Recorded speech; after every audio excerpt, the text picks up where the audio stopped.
So this could be my weirdest project ever, or it could be my coolest too. I still haven't decided.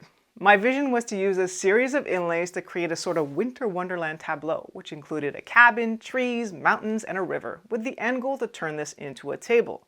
While turning woodworking into art may not be your thing, my goal throughout the video is to share my tips on how to make perfect inlays, whether you want to do epoxy inlays or wood inlays. We'll talk about stuff like bits, templates, and so much more. And I'll even show you how to build a quick and simple flattening jig too. First, I need to build the canvas for this masterpiece. I'll rip 3 boards to size and glue them up into a panel to make my tabletop, and basically the canvas for this work of art.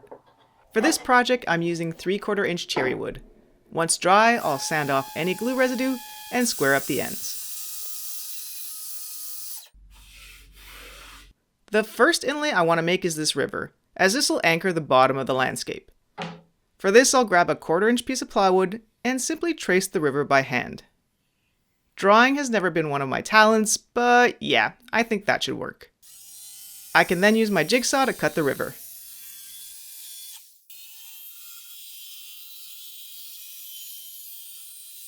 Then quickly sand away the fuzzies left behind by the jigsaw blade.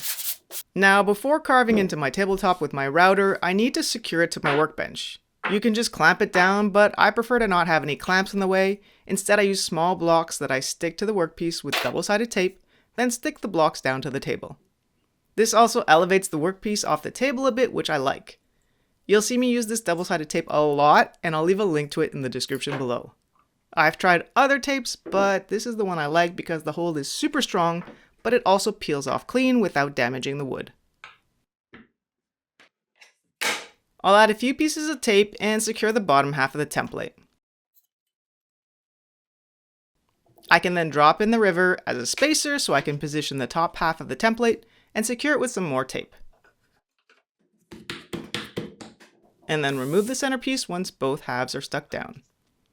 My river will be filled with epoxy, so I can use any pattern bit for this. I'm going to use this shallow 1/2 inch bit so the bearing can ride along the edge of the template, allowing me to carve a shallow river about 1/4 inch deep.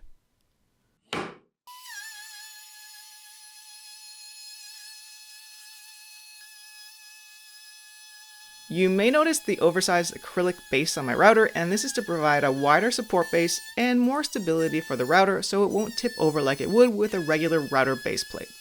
I made this one myself, and I'll leave a link to a short video that shows how I made it down below.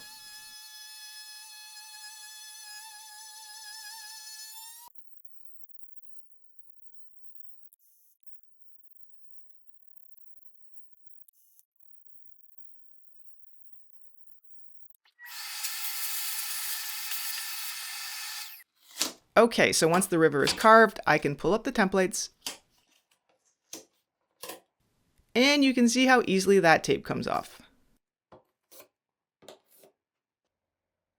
Okay, so let's talk about the templates. I've got a mountain, another small mountain, some trees, and a cabin that's a multi-layer system, and I'll explain how that works as we go through.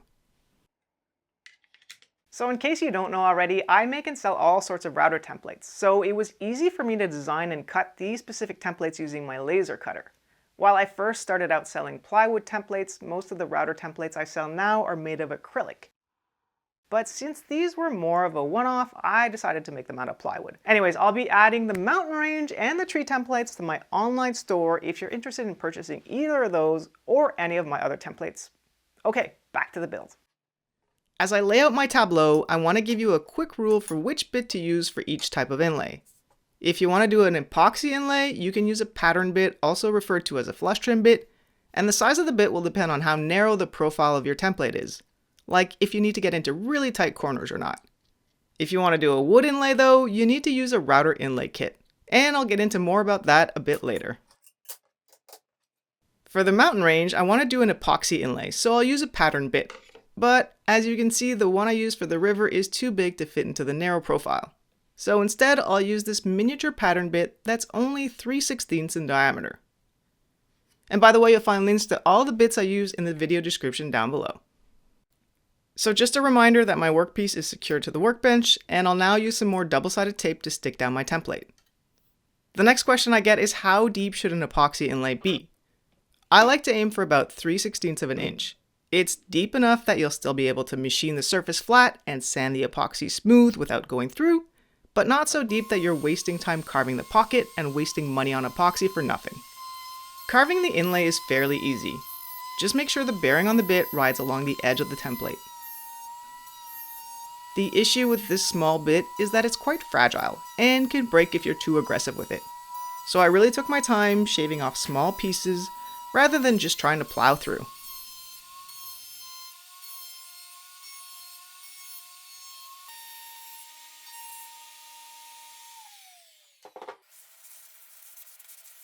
For now, I'll pull up the template and continue carving the other inlays. And once they're all carved, I'll then pour the epoxy. Next, let's work on the cabin. So I designed this template as a multi-layered system. There's one template for the outline of the cabin and the chimney smoke, and another with the roof and the windows. And then there's a frame to help align both templates accurately. You might be wondering why there are two templates instead of one, and there are two reasons for that. First, when there are several separate elements that are too close together, it may affect the template's integrity, meaning that you might actually break through a wall if it's too thin. But more importantly, having two templates in this situation will allow me to layer epoxy inlays into wood inlays, hence the term multi-layer system. Since the cabin will be a wood-on-wood inlay, I'm going to need to use a router inlay kit. The kit comes with a guide bushing that gets mounted to your router, a collar that snaps on the guide bushing, a 1/8 spiral bit, and a centering pin, since you'll need to make sure that your router's base plate is perfectly centered for this to work. The centering is super easy. Just mount the centering pin to the collet like you would any bit. Next, drop in the guide bushing that gets screwed on with the ring from the underside. Then loosen the screws on the base plate and plunge the pin into the guide bushing, which will automatically center it. And then tighten the screws back up. And now I can replace the centering pin with my 1/8 spiral bit. And now the most critical part for wood inlays. When carving out the cavity, that little collar that comes with the inlay kit, you want to make sure to snap it on. Something you should know when buying router templates is that they aren't all created equal. What I mean by this is that they have a specific usage intention that isn't always clear. Some are intended for epoxy inlays, while others can be used for wood inlays, but these are far less common. There are two main differences between these two types of templates. The epoxy inlay templates can have much narrower profiles, and the outcome will be the same as the profile you see on the template, as they're intended to be used with flush trim pattern bits, like the mountain range I just did, for example. Templates made for wood inlays, on the other hand, will be offset outwards, as they're intended to be used with a guide bushing. So the resulting shape will be inset from the template like what you see here. The profiles also need to be much rounder so the collar from the inlay kit can fit into each corner, which makes wood inlay templates a bit more challenging. After swapping out the template and cutting the outline of the roof, I'll switch over to a larger plunge bit to clean out the waste. You have to be careful here to stay inside the lines. Even though there's a bearing on the bit, it really isn't helpful here since the profile is so shallow. Speaking of depth, I'm aiming for the same depth as before, about 3/16. That way I can cut the mating piece out of 1/4 inch wood, then sand it down flush with the surface. So regardless if I'm doing epoxy or wood, that's what I aim for. Really, I think anywhere between 1/8 and 1/4 inch would be fine, but I like to go somewhere in the middle.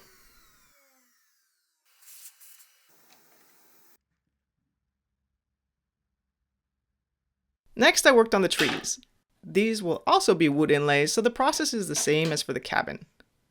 Guide bushing with the collar on, first going around the perimeter, then remove the waste in the middle.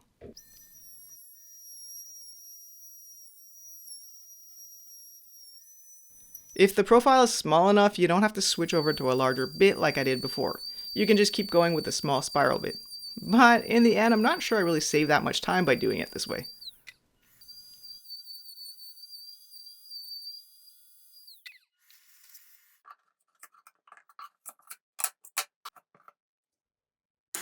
Last but not least, I'll carve this smaller mountain range, placing it about here. The mountains will be epoxy, so I can use my miniature flush trim bit to fit into the narrow corners of the template. Again, this is a fragile bit, so I'll go nice and slow, shaving off just a bit at a time, not plowing through carelessly. And with the final mountain completed, I'm done with all the carving and can move on to the inlay pieces themselves, namely for the cabin and the trees. But before that, I want to talk about the sponsor of this video, and that's Skillshare. Today I've talked about the router templates that I make and sell, but I also have a number of build plans available on my website. And people always ask me what software I use to design my build plans, and that would be SketchUp. If you want to learn how to use SketchUp yourself, Skillshare has a bunch of classes that you can take. But I've always wanted to level up and learn Fusion 360, so I recently started exploring Skillshare's Learn Fusion 360 in 30 Days class, and it's been amazing for learning the software, starting from the basics and progressively building on that foundation. Skillshare is the largest online community for creatives with thousands of classes taught by experts in everything from design to film and video and even productivity. Skillshare can help you take your hobbies, passions, or side hustles to the next level. The first 500 people to use my link in the description will receive a 1-month free trial of Skillshare, so check out the link and get started today. There are two ways you can cut the inlay, or should I say the male piece of the inlay, and I'll show you both. Option 1, you start with a thicker piece of wood like this. I'll stick the piece of wood down to my workbench using double-sided tape. Again, you can use clamps here, but you'll need a larger piece of wood so that they don't get in your way. And then I'll stick the template onto the wood using more of the same double-sided tape. Like I told you, I like to use this stuff a lot. To cut the inlay, I'll use my router inlay kit again, but this time with the collar off. This little collar is really the key to getting a perfect fit. I want to cut the male piece slightly thicker than the pocket that I carved, so I'll aim for at least 1/4 inch deep. I did a test pass before firing up the router and noticed a bit of a problem, so I decided to add some support to keep my router from tilting. With that, I can plunge the bit and follow the outside of the profile, making sure to keep the router tight up against the edge of the template at all times. This is really important here.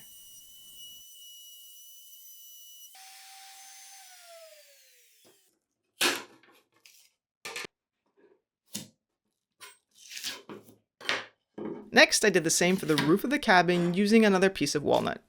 Okay, since I didn't go all the way through, the piece is still stuck in there. So to release it, I'll use my bandsaw to resaw it, which will allow the piece to fall out.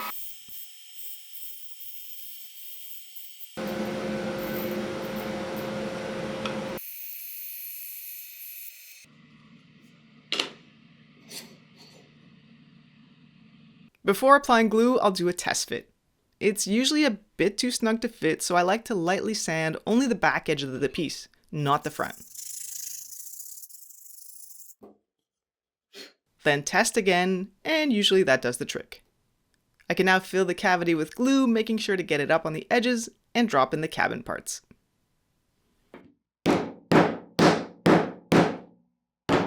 If you want to avoid seeing a hairline gap around the edges, I find it helps to apply a little extra glue around the perimeter.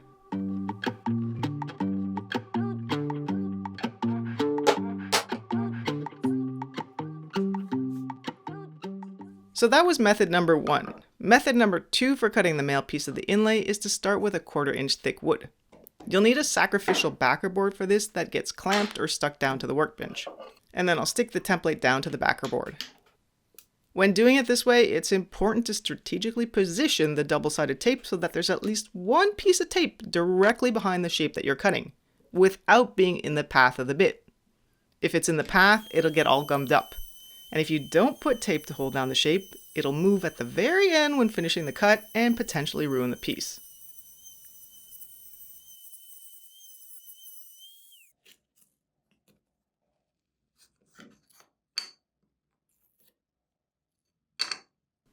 Just as before, I sanded the back edges of the trees, then did a test fit and glued them into place.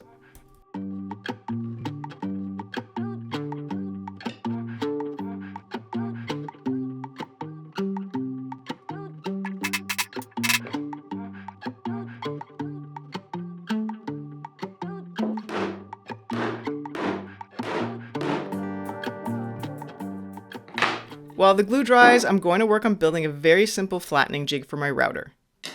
I have 2 pieces of plywood the same width as my router's base. I'll remove the base plate and trace it onto one of the pieces.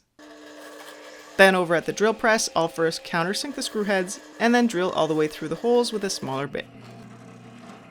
I'll then use a 2-inch Forstner bit to drill the center hole. On the other piece, I'll make 2 cuts at 45 degrees to form a tip in the middle. I'll then attach the new base to the router and then secure the second piece to that with some screws, leaving a small gap between the tip and the 3/4 inch straight bit that I've mounted to my router.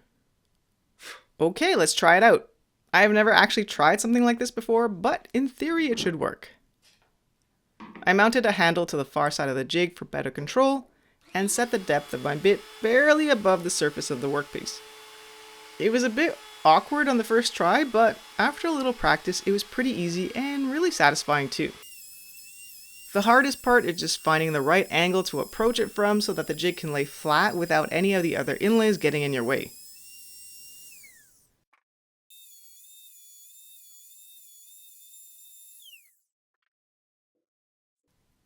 Now that I've shaved most of it off, I can just finish by sanding it flush.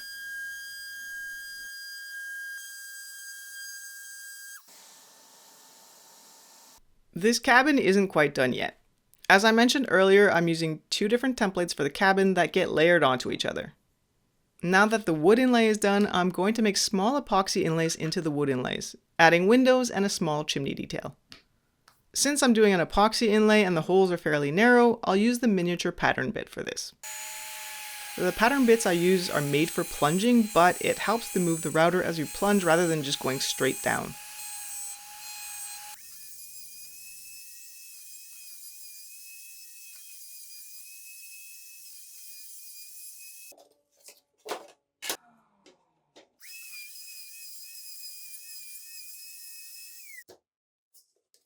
So here's the look so far, and I'm loving it. Alright, it's time to pour some epoxy, but first there's the prep work. Number 1, there are no borders on either side of my river, so I'll need to address this. I thought of building a mold to frame the entire panel, but instead I opted to try a shortcut I've seen used. As usual, I've never tried this and my experience with epoxy is limited, but what the heck, I'm going for it. The idea is to create a border just using tape, but with the help of a little CA glue and accelerator to help strengthen the bond of the tape, and also create a sort of dam in case the epoxy manages to seep under the tape. I then decided to reinforce it with sheathing tape. After both ends of the river were sealed up, I decided to apply shellac sealer around the cavities I'm going to fill with epoxy. The idea behind this is to prevent color bleed into the surrounding wood fibers. Again, limited epoxy experience here, but I did experience this color bleed the first time I used black epoxy, so I figured it's better to overdo it than to regret it later. And last but not least, I want to make sure that my panel is perfectly level before I even think of mixing up the epoxy. Speaking of epoxy, I'll mix up a first small batch according to the instructions, and then add some white pigments, which will be for the snowy peaks of the mountain ranges. I had this syringe type applicator that I've never tried, so I decided to use it for more precision.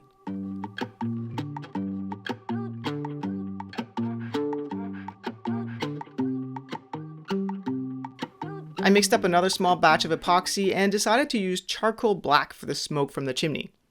It seemed like a really good idea at the time, but I think a light, almost white gray might have looked better. Then for the windows, I went for a yellow to mimic the glowing lights of a cabin you might see at night. Again, here I wish I had made the yellow a little more opaque, but hey, what artist is ever fully satisfied with their creation, right? And finally for the river, I went with a deep emerald green. For every pour, I aimed to fill it up to the top, slightly even over, creating a dome, but without the epoxy spilling over the edge. I did use a heat gun to pop the air bubbles, but that worked out so-so, so we're not going to talk about air bubbles today. Instead, I'm just going to ignore them like they don't exist. Working with epoxy takes practice, but like everything in woodworking, I try not to let minor imperfections ruin my day. After the epoxy is fully cured, which is about 3 to 4 days for the one I use depending on the environment, although I'll be honest and inform you that this table has been curing for several months now and I'm just now finally getting back to it. I thought of the best way to level the surface flat. Sanding would be easiest, but I feel like I'm likely to create waves and divots on the surface if I do it that way.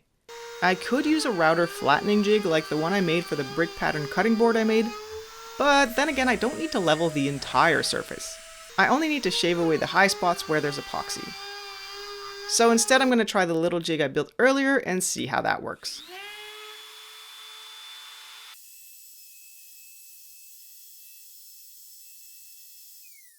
Okay, so this is not going how I wanted it to. At first the bit was too high so it wasn't shaving enough off, but now I've started to make gouges in the table. So forget what I said before, I'm just going to grab my sander with some 80 grit paper and see how that goes.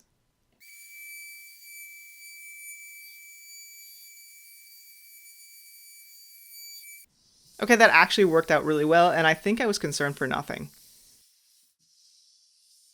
Now that I have leveled the surface, I'll continue sanding, cycling through the grits all the way up to 400 grit, or even higher if you want to get a glass smooth finish.